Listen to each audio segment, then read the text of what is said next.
Hey everybody, it's Terry here from Money Matters for Everybody. Happy Friday. So I'm coming to you today while I'm cooking eggs for my kids because they want eggs this morning and trying to empty the dishwasher too. So we multitask around here. So I wanted to talk to you briefly about, give you an update on a video that I had done. I think it was a video about medical claims. Do you review your medical claims? We do review our medical claims. I do, I should say, because money matters for everybody. And you should make sure, I want to make sure, that my family is not being overbilled for services. Most of the times it's fine. Most of the times there's no news is good news, right?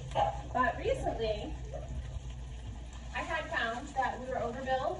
We were overbilled on services provided by an institution, orthopedic institution here locally in Philadelphia, called Rothman Orthopedics.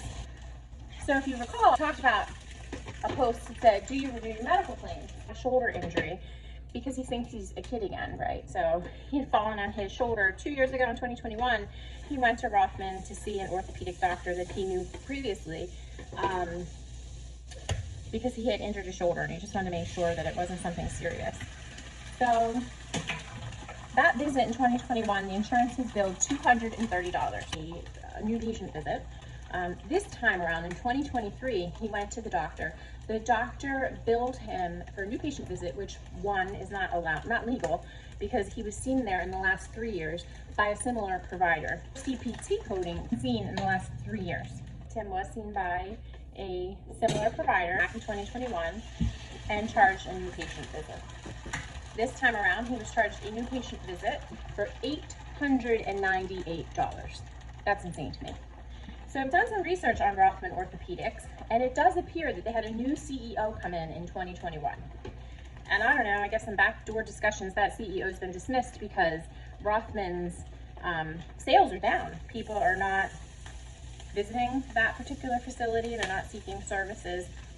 You raise your rates like 400%. I guess people are more aware today more than ever. So what I had done is I actually went back to the insurance company and notified them. When the claim came through and I reviewed it, I notified our insurance company that there was an error. Our insurance company said, you have to go back to the provider and have them fix it, which I thought was strange because don't they have a fiduciary obligation to my employer to evaluate these claims? You know, we've had multiple claims throughout the years, and not once have I ever pushed back in filing a claim, except for the ambulance service, which I found ambulance services are not ever in network for any insurance company. They only accept what Medicare and Medicaid pay them. Long story short, the insurance company sent me back to the provider. I faxed the provider, the insurance company on copy. They said, we bill for a new patient visit if you haven't been here in over a year. Which I said, that's illegal, that's upcoding. Then they proceeded to tell me that he saw a different provider, so that's why he was billed for a new patient visit. Again, that's upcoding.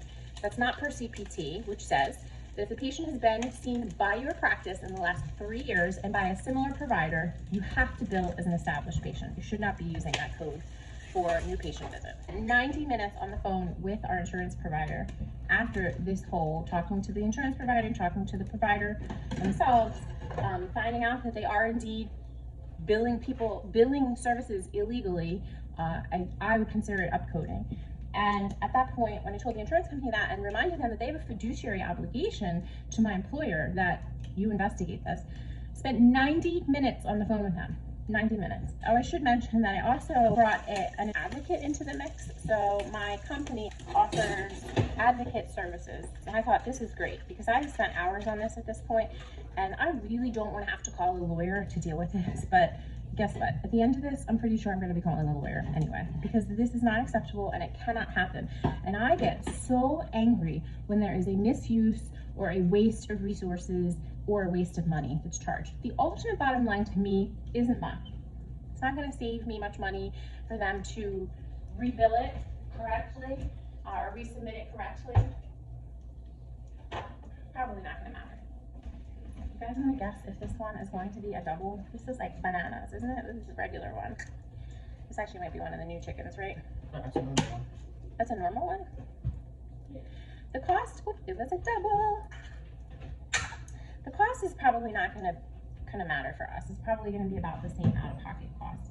But the fact that they are using inappropriate billing practices is very concerning to me. and it needs to be addressed, because when there is misuse of insurance money, incorrect filing of insurance claims, it costs all of us.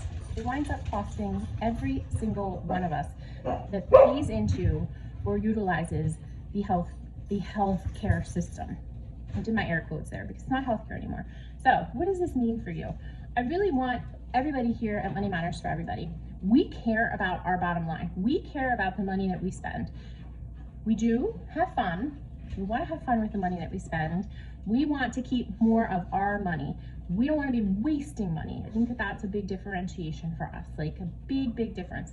You want to have fun with your money. You want to give yourself permission to spend on budget, and you do not want to overpay for anything that you don't have to. So this week, we're going to talk about how we saved $900 on our auto insurance and homeowners insurance policies. But for the purpose of this video, I want you to know, do you review your medical claims? Do you look at them? I would encourage you, one of the things I'm taking away from this lesson learned is I plan to call every single provider moving forward to ask for a quote on services. If it's a high cost service, I'm going to ask for a written quote because I want to know how much things are costing. Last year, Tim also went to a neurologist as a new patient, and I nearly fell over. I think the neurologist charged the insurance, I'd have to look at it. I think they charged $600, and I think we were on the hook for like $300.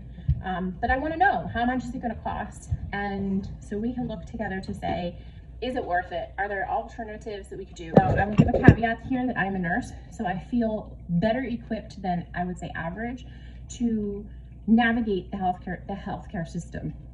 Again, I use that term loosely. Navigating the healthcare system is a nightmare. It really is most of the time. But at least I can say, okay, if you think you're going to need surgery, like we're going to go to an outpatient surgery center, I can say, you just make sure you're getting the best bang for your buck. I personally, as a nurse and as a wife, and just as a normal human being, would recommend surgery as the absolute last possible option. So I would explore every available avenue before I elected for surgery. The purpose of today's video, review your claims for the Money Matters for Everybody community. Look at your claims, make sure you're being billed or your insurance is being billed appropriately. If you're going for care, even if it is an in-network provider, maybe do some due diligence. I know that I will be, to ask up front what's going to be billed for a new patient visit. If you're having services beyond that, what's going to be billed? Sometimes you are going to hit a wall and they're going to tell you, we don't know.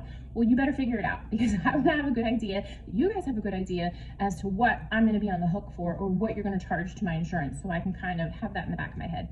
3, does your insurance offer a price comparison option? Ours does not, but the advocate that we use does. Tim had to have an MRI, and I had an idea as to who was the lowest price MRI in the area. His right shoulder MRI cost us out of pocket $430 because the insurance the deductible has not been met. So we're on the hook for everything up to about $3,000, I think. And 4, just don't assume, this is a big one. This is a big one in every area of your life. Do not assume that the system that you're engaging with today is the same system you engaged with last year or the year before or the year before that. When you go to receive medical services, assume that a private equity has come in to your facility and has taken the reins, and that they are there to maximize the profit at the expense of the patient. Assume it. I have a big hunch that Rothman Orthopedics was taken over by a private equity at some point in the last couple of years. Why? Because their new patient visit went from $230 to $898. That's a big difference. And I think that people should be made aware of that. I think when you schedule an appointment at a facility that's been taken over by private equity, that they have to let you know. I think when their costs have gone up over 100%, maybe even 30%, they should be required to let you know. Even if you have insurance, you as the consumer should be aware, should have the information available that, hey, you're coming in for a new patient visit. The cost for that visit is going to cost you about $898. It's going to be billed to your insurance. So talk to your insurance company about how much they're going to require you to pay. It's crazy. Here at Money Matters for Everybody, we want you to keep more of your money in your pocket so that you can go have fun and give yourself permission to spend. Go on vacation, build wealth, not feed a medical giant, not feed a medical monster. All right, guys, have a good day. Hope this is helpful. Take care. Bye.